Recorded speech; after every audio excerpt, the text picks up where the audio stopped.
Mugencha leero ebyokugoba minisita bikalubye ne papa wa kuziikibwa.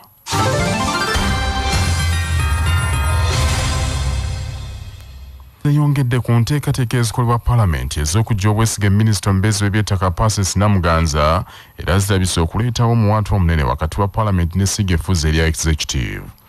Ensonda zitegeezezza nti omukulembeze gw'eggwanga Yoweri Museveni habulwa olunaku lw'eggulo yatuuzizza olukiiko olufuzi olw'akabondo ak'ababaka ba paalamenti bannakibiina kya NRM okugaayagaya mu nsonga ezo ne bongera okuba ttooki mu kusika omuguwa okw'amaanyi okuleeteddwa embeera eno. Ensonda era zigamba nti abakulu beekokodde nnyo obukulembeze bwa paalamenti obukyali obujja olw'engeri gye bukuttemu ensonga ezitali zimu n'engeri abakuliramu paalamenti gye bakozesezzamu obuyinza ekisukkiridde ekivuddeko n'okwetematimamu mu kibiina. Gyevuddeko minisita w'amawulire era avunaanyizibwa okulungamya eggwanga Dr. Chris Baryomunsi yategeeza nti engeri ebyokugoba minisita Namuganza gye bikwatiddwamu biswaza nnyo ekibiina bw'atyo n'asaba enjuyi zombiri zituule zikkaanye.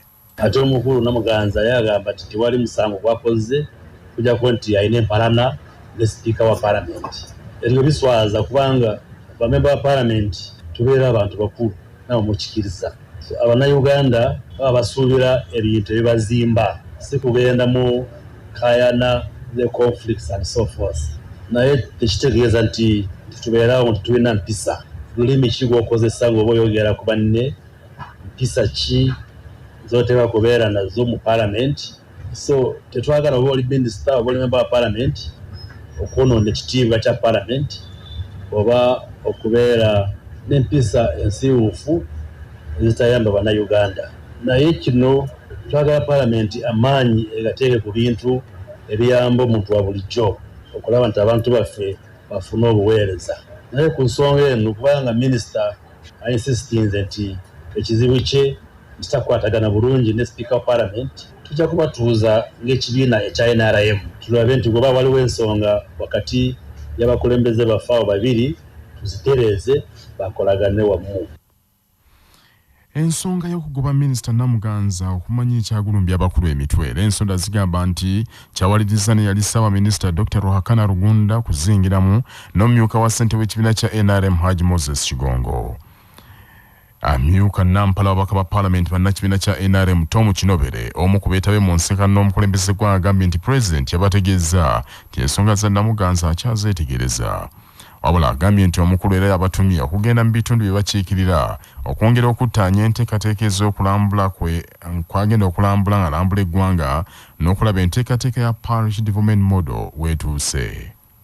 Pulezidenti ensonga teyayiwadde attention kubanga yagambye nti programu yonna egenda ku Namuganza ajagistadinga na abadde alina ebintu bingi byakwasaganya, so tetwakiwadde attention twabadde ku bintu ebyatukutte okuba nga atambula ku zonal meetings okulaba programu nga wetambula pa region. Ensonga endala rationalization agencies ezimu ziddayo mu magamini, so yabadde atuwabuli nsonga caucus tulina okulaba nti tusoma documents ze baatuwa ezitandiika eziri mu phase 1 phase. Ensonga y'okujja obwesige minisita Namuganza olunaku lw'eggulo yaleesewo n'akanyamberege bwe kyategeerekesa nti ekiteeso ekyo kyaggiddwa ku lukangaga lw'ebyo ebigenda okusooka okuteesebwako paalamenti bw'eneba yaakadde okuva mu ggandalo enkya ku Lwokutaano. Wabula omubaka wa paalamenti Yona Musinguzi omu ku bawomya omutwe mu kiteeso ekyagambye nti bo tebannafootoka era bakyakinywereddeko. I don't belong to the NRM executive office. We shall keep pushing our agenda. There are other what circumstances they can put an item on order paper, circulate the order paper, and then remove it and amend it themselves without parliament. We need to go inside. We have to ask them. Ababaka okwesimba minisita Namuganza okumugoba bamulanga okunyooma paalamenti. Emikolo egy'okujjukira yali Ssaabalabirizi w'ekkanisa ya Uganda omugenzi Dr. Livingstone Mpalanyi Nkoyoyo gitandise enkyaleero ku kiggwa ky'abajulizi e Namugongo wakati mu kwerinda okw'amaanyi n'abakristaayo n'abantu abalala nga basiima eby'omugenzi bye yakolera ekkanisa ya Uganda. Ssabalabizi Nkoyo oyo yaweereza eggwanga okuva mu mwaka 1995 yaweereza ekkanisa okuva mu mwaka 1995 okutuuka mu mwaka 2004 era mu biseera ebyo ekkanisa yatuuka ku nkulaakulana y'omuggundu omwali okubangawo pulojekiti ez'enjawulo ez'enkulaakulana nga ziyamba eggwanga lyonna okutwaliramu awatalina kusosola mu ddiini. Ssabalabizi Nkoyo yajjukirwa nnyo okugunjaawo enteekateeka y'okuzimba ekkaddiyizo ly'abajulizi Namugongo n'okulaakulanya ekijjukizo ky'abajulizi ekya Uganda Matters Anglican Site mu bulabirizi bw'e Namirembe. Okusinziira ku nteekateeka eno, Ssabalabizi w'ekkanisa ya Uganda kitaffe mu Katonda Dr. Samuel Stephen Kazimba Mugalu yagenda okukulemberamu ebikujjuko bino so nga President Yoweri Museveni Tibuhaburwa yasuubirwa okuba omugenyi omukulu. Kyabassa mu kwogerako n'abamu ku balabirizi abaayitako mikono gy'omugenzi okuli omulabirizi Katumba Tamalo wa West Buganda ne omulabirizi James William Sebaggalo w'emukono n'atera okuwummula basiimye nnyo era ne batendereza omugenzi oyo nti yakola omulimu gwa ttendo nnyo mu kuzimba ekkanisa ya Uganda n'okubangawo enteekateeka ezaakulaakulanya abantu. Ekigendererwa abantu abalina okwolesebwa, abantu abalina omugaso gwe bagase ku ggwanga. Bishop Nkoyo yali omuntu eyalina okwolesebwa okw'enjawulo eri eggwanga lyonna ery'ekkanisa yaffe mu bintu bingi bye yatukolera. Ffe ab'emukono yatandika obulabizi bwaffe obw'emukono. Ebintu ebisinga obungi bye tukolerako bitulaba oba bye tukola yatuwe omusingi omulungi gwe tutambulirako n'okulaba ng'obulabizi bw'emukono bugenda mu maaso. Bannyonnyodde nti omugenzi Nkoyo yeera yakola kinene nnyo okuzza ekitiibwa ky'abajulizi n'okulekawo omukululo gwe bagenda okutambulirako. Kyamaanyi nnyo ekyobulambuzi naye ate n'okujjukiza bannayuganda bannaffe abaayiwa omusaayi olw'eddiini. Kugamba waliwo omuntu omu yayogera n'agamba nti the blood of a martyr is the seed of Christianity. Kugamba buli lutta omuntu olw'eddiini ye ate oba osize obukristaayo. So omulimu gwe yakola okujjukiza abantu Namugongo yali agenda ggwamu amaanyi. Ministry ey'ensonga za Kampala efulumizza obukwakulizo obujja obugenda okugobererwa mu nzirukanya y'obutale mu Kampala oluvannyuma lw'abasuubuzi okwemulugunya ku vulugu abadde atandise okulabikira mu ngeri abakozi ba kesi gye bateekebwa mu butale n'engeri gye bakolamu emirimu gyabwe. Bino byatuukiddwako mu nsisinkano y'enjawulo yabaddewo olunaku lw'eggulo wakati w'abakulembeze b'omu Kampala naddala ab'ekitongole kya KCCA ne ba RDC n'abakulu abalala. Minisita wa Kampala Misa Kabanda ategeezezza nti mu nsisinkano eyo bamalizza enteekateeka ez'okuteekerateekera ekibuga Kampala engeri gye kigenda okutambuzibwamu omwaka guno 2023. Several issues, Kampala issues, twalabadde tulaba Kampala tugenda jjingira mutya guno omwaka omupya. Ekibyo tusookerako nabyo tusembayo. Era tuyadde guno omwezi gwonna tukole action plan. Emuntu amadde kyagenda okusookerako tusobole okulaba nga tu-implementinga presidential directives and our directives as ministers. Mu ngeri y'emu abasuubuzi abakolera mu katale ka St. Bali ku Ddembe mu kibangirizi ekimanyiddwa ng'ekya Produce bano nno batunda ngoye ebijanjaalo engatto n'ebirala basatira oluvannyuma lw'okukaba nti baakumala omwezi mulamba nga tebakola mu ngeri gye batategeera nno. Olunaku lw'eggulo abasuubuzi bano baatudde mu lukiiko olwakubiriziddwa Market Master w'akatale ako Jovia Nalunga ne babategeeza nti okutandika ne Sunday eno si baakuddamu kukola okumala ebbanga lya mwezi mulamba ekitongole kya KCCA kisooke kimalirize okussa amataala we bakolera. Abasuubuzi aboogeddeko ne Kyabassa okuli Magumba Seemu n'abalala bagamba nti ekiseera kye balimu beetaaga ssente okuzza abaana ku ssomero n'olwekyo nti KCCA teyinza kubayimiriza kumala mwezi mulamba. Nze nakintu lefuma bwama okukola osobola okukola ng'abantu bwe bali bakola ate ekyokutugamba nti twese tuveewo okumala wiiki ssatu tufunyeemu okweraliikirira. Matiya Mulumba kuba n'olw'Essande nga tugambira tugenda kujja kukola tusase zigenda kumala mwezi mulamba. Mwezi omulamba batugambye tetujja kubanga tetukkirizibwa kukyamawo. Juuko Drake nga tetukola ffenna okumala omwezi mulamba kyetwawakanyiza ne tugende wa marketing master ne tumusaba tufune enkola endala yonna waakiri oba bakoleko paati n'atatuwuliriza mu nsonga eyo n'atugamba nti ekintu kyawedde dda. Amanya Magumba Semu chairman Kabuta Gate batuguddeko obugwine batuteekako programu ya pavers tebatubulidde nti bagenda tusengula batuteeke wano abantu balina ebizibu bali mu looni. Minisita wa Kampala Hajati Misa Kabanda bwatuukiddwa naye takkaanyiza na kyakuyimiriza basuubuzi mwezi mulamba. Tunagamba abantu nti basooke bajjawo tukole pavers. Abakola repairs basobola okuseetula nga abantu bebakola. Naye abantu baavu nnyo tosobola baga nti babala omwezi mulamba nga tebakola. Manya obuvuna obuddo obw'eddembe lyo tonyigirizibwa ddembe lyo ery'obwebange ddembe lyakutuusibwako Sahara Muchuzi Mixi akanzaali akazitoya envaazo ne zifuna obuwoomi obusukkulumu saako Sahara Tangawizi Tea amajani agawa chayiwedde kende naye n'afuna obuwoomi obutagambika byakakasibwa UNBS nga biri mu maduuka gonna. Kimenya mateeka omuntu okumuwa empapula kuba muwabidde omusango mu kooti n'azigaana nga munnamateeka Sseguya Samuel Bryan bw'annyonnyola.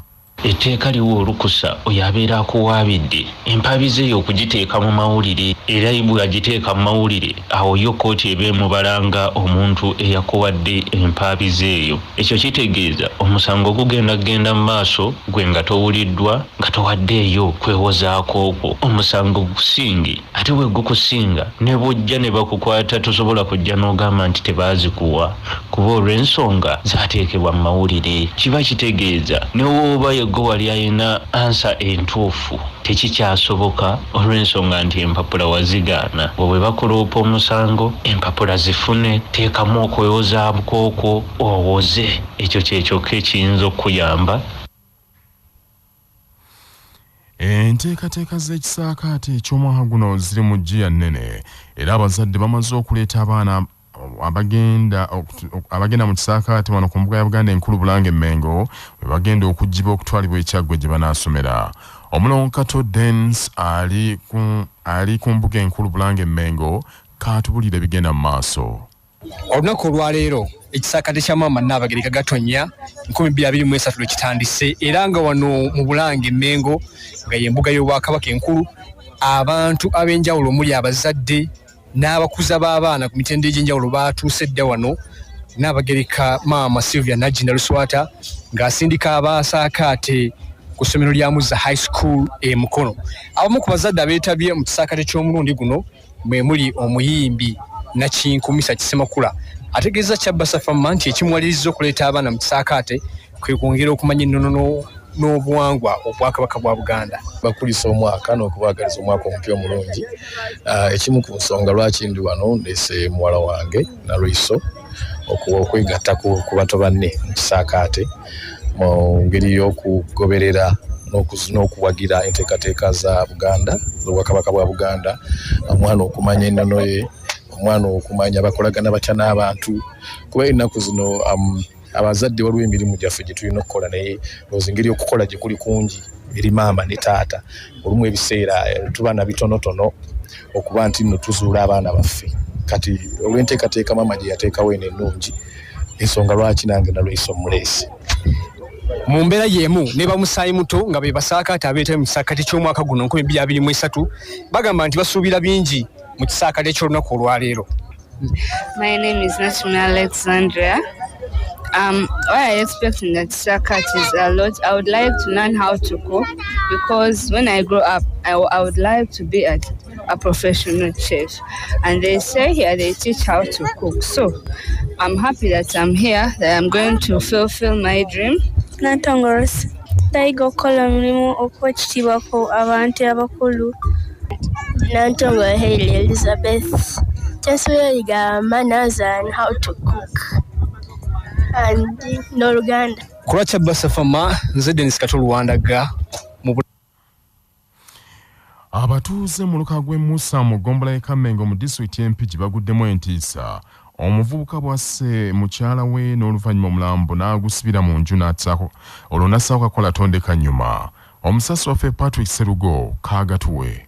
Ettemu eryo libadde ku mwalo gw'e Buseenyi Bukabi mu muluka gw'e Musa mu ggombolola y'e Kamengo Mpigi omuvubuka Kiragga Moses w'emyaka 27 bwasse mukazi we Nabagulanyi Betty w'emyaka 21 olw'ensonga ezitategeerekeka kyokka ng'abamu bateebereza nti yamulanze gwa kubaliga. Kiteeberezebwa okuba nga yamutuze mu kiro ekyakeesezza eggulo omulambo n'agusibira mu muzigo gw'enju gye badde bapangisa kyokka olunaku lw'eggulo Kiragga nti yakubidde essimu bakadde b'omuwala Nabagulanyi nti bagende baddukira omulambo gwa muwala waabwe nti olw'okuba yabadde amusse.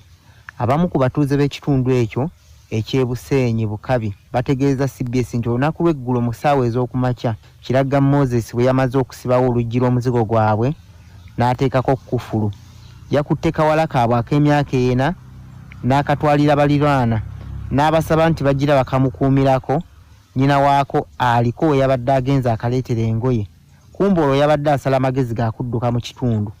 Abamu ku batuuze b'ekitundu ekira bongeddeko nti Kiragga Moses abadde akola mu birombe by'omusenyu nti abadde akozesa ebiragalalagala nti era babadde baawulirako nti aliko omuntu gwe yali asse ng'ono omukazi we abadde waakubiri. Ssentebe w'eggombolola y'e Kammengo Mpigi Ako Sam avumiridde ekikolwa ekyo n'asaba abavubuka nti beewale ebiragalalagala. Njagala kubeera nga mpabula abavubuka bonna kubeera nga beegendereza nnyo. Ebikola bino bibi nnyo kati ono yadduse mu kitundu ebintu byakola byonna kati takyasobola kubikola tasasobola kubituukiriza agenze kati watamanyi okutandika obulamu bulala ate n'erinnya lyenoonese. Poliisi wamu n'abatuuze akawungezi k'eggulo baamenye ekkufulu ne bajjayo omulambo gwa Nabagulanyi poliisi n'egutwala mu ddwaliro ly'Eggombe mu Butambala okugwekebejja. Ku lwa CBS nze Patrick Serugo. Mu malire g'olwakafuna minisita w'ensonga z'omunda Jeno Kahindo Tafiire ayongedde okutabukira mutabani w'omukulembeze gw'eggwanga munnamagye Jeno Muhoozi Kainerugaba olw'okutyoboola abantu abalwana okuleeta gavumenti eno mu buyinza ng'agamba nti ekiseera kyabwe kiweddeko. Muhoozi yawandiise ng'ayita ku mukutu omugattabantu gwa Twitter nti Jeno Tafiire ne banne basaanye okumanya nti akaseera kaabwe kaggwako dda. Otafiire ategeeza Kyabasa nti yeewuunya Muhoozi Kainerugaba byakola ne byawandiika kuba bimenya amateeka nti ate abikola akyali mu kyambalo ky'amagye ekikontana n'amateeka gafuga eggwanga lino. Otafiire agambye nti Muhoozi yeegasse ku balwanyisa kitaawe President Museveni olw'ebintu ebyo byakola ebitajjansa. Kuyomba n'omuntu bwe mutakaajanjulaka birowoozo by'oyogera n'ebyayogera tebikwatagana okusooka Muhoozi muserukale akyali mu uniform ebyo byakola amateeka kati oyo omuntu atagoberera amateeka tumugoberera tutya.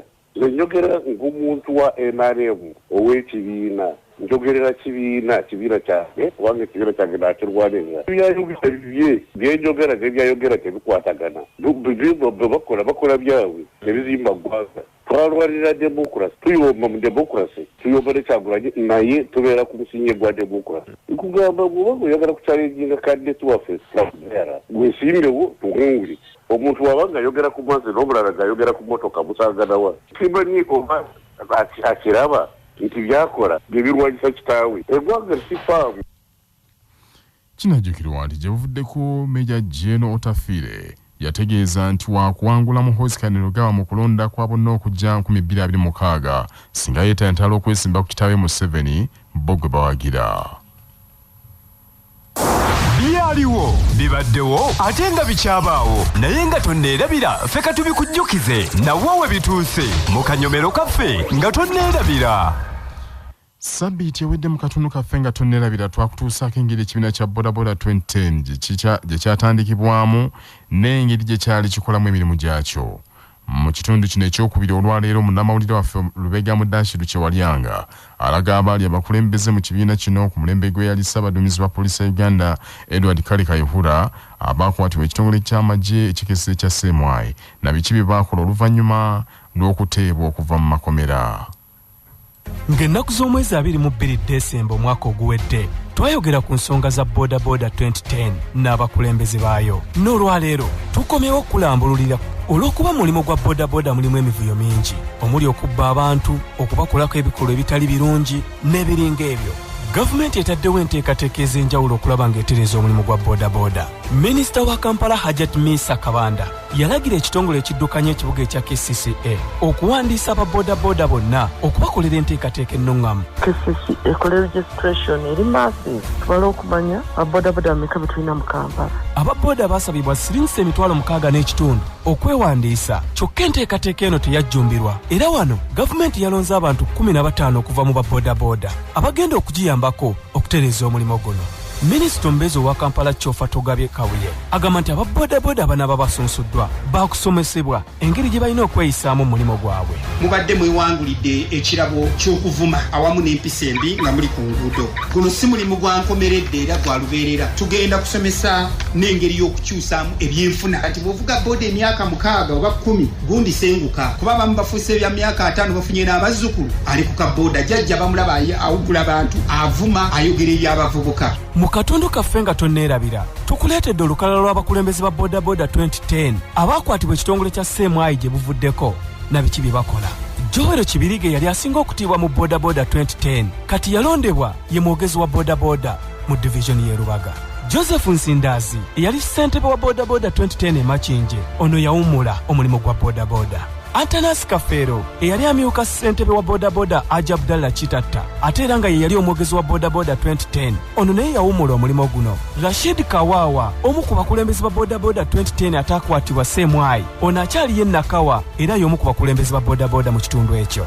Joseph Kananura eyali ssentebe wa bodaboda 2010 Kawempe kati ye mwanika w'ensimbi za bodaboda mu divisioni eyo. Ate ye Mawejje Frank ye ssentebe w'ekibiina ekijja ekyatondeddwawo ekya Kampala District Bodaboda Industry era agamba nti kino kyakoleddwa okubeera n'eddoboozi erimu. Abali mu bodaboda tuyina we tutuuse ku mulundi guno mu kutereza omulimu gwaffe era wenjogerera ebibinja ebibadde birwanagana ebibadde ebingi ennyo byatuuka ekiseera ne byegatta naffe tufune eddoboozi erimu ng'abatakisi kati balina. Ssaabawandiisi w'ekibiina kya Kampala District Bodaboda Industry Lubega Sula agamba nti ekibiina ekyatondeddwawo kyamenyewo ebibiina byonna ebibaddewo.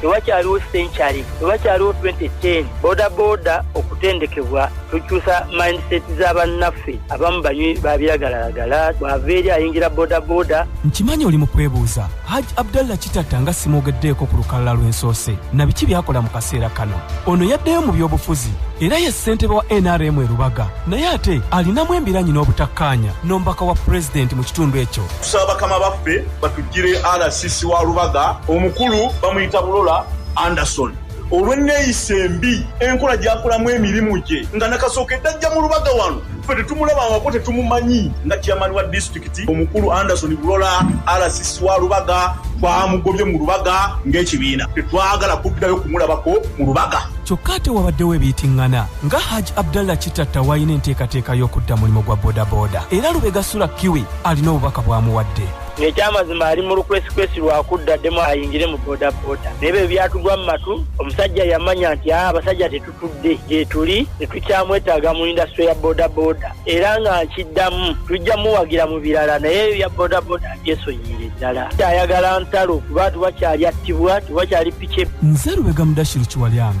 ne munange Julius Mulemi ku lwa CBS FM. Obulamu bwe bugagga kutuusibwako Amref Health Africa.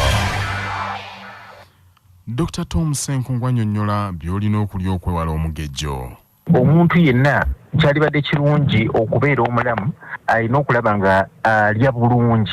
Ekyalibadde ekirungi kyalibadde nti buli ku makya omuntu yalibadde alya emmere ezimba omubiri naye si emmere erimu bisukaali ebingi. Katugamba omuntu teyaliridde kawunga ate n'anywerako obuugi ate n'ateekako caayi ng'ataddemu sukaali mungi. Yalibadde alya emmere ezimba omubiri more fiber erimu ebimuyamba okufuluma nga bi vegetables ebyo bwe bityo bi cabbage n'okunywa nnyo amazzi n'okwepima buli lunaku. Omuntu yalibadde ng'apima obuzito bwe n'asobola okulaba oba agattako oba akendeeza ng'okwo kwagasse okukolayo ka exercise akatonotono buli lunaku okulaba nga kamuyamba okukuumira mu mbeera ey'obulamu obulungi. amawulire g'ebyemizannyo mu mawulire gaffe agaca basafama gakutuusibwako modernity amajani agalimu eddekende omuli agakisubi tangawizi ne vanira wanywedde kacayi ka modernity akawoomu gasange mu maduuka ne supamaketi zonna modernity your best choice nga bali wamu ne pikipiki tvs HLX cc 125 epakasa era kati osobola okugifuna ku kibanja mpola okuva mu mmogo era gyeyune okuva mu Uvrage ebbanda. Timu y'eggwanga y'omupiira ogw'ebigere Uganda Cranes ekomawo mu kisaawe olwaleero ng'ezannya ne Cameroon mu mupiira ogw'omukwano nga ttiimu zonna zeeteekera empaka za African Nations Championships CHAN ezigenda okubeera mu Algeria omwezi guno. Omupiira guno ogenda kuzannyibwa saa 10:30 akawungeezi mu kibuga Sousse ekya Tunisia. Oluvannyuma lw'omupiira ogwo Uganda yakuzza ku Mali ku Sunday wabula nga mu mupiira ogw'omukwano ogwasoose Uganda yagudde Maliri golo 2-2 ne Sudan. Mu kweteekera empaka za CHAN Uganda Cranes enkambi yagikubye Tunisia okwongera okweteeka obulungi. Omutendeki Micho Soldojevic yatwala ttiimu y'abazannyi 25 era mu mpaka za CHAN Uganda eri mu kibinja bba ne DR Congo, Ivory Coast, Senegal era Uganda yakuzannya omupiira gwayo ogunaasooka ng'ettunka ne DR Congo ng'ennaku z'omwezi omwezi guno.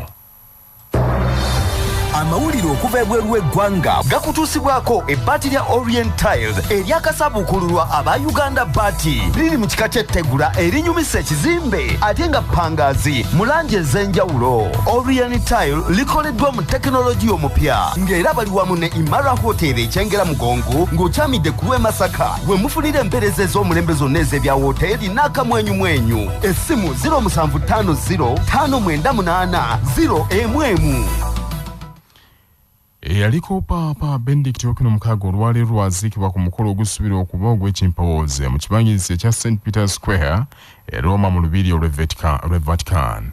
Omutukuvu Papa Francis yagenda okukulemberamu omukolo guno gwa kwetabwako abakulu mu gavumenti ya Italy n'abakulu abatonotono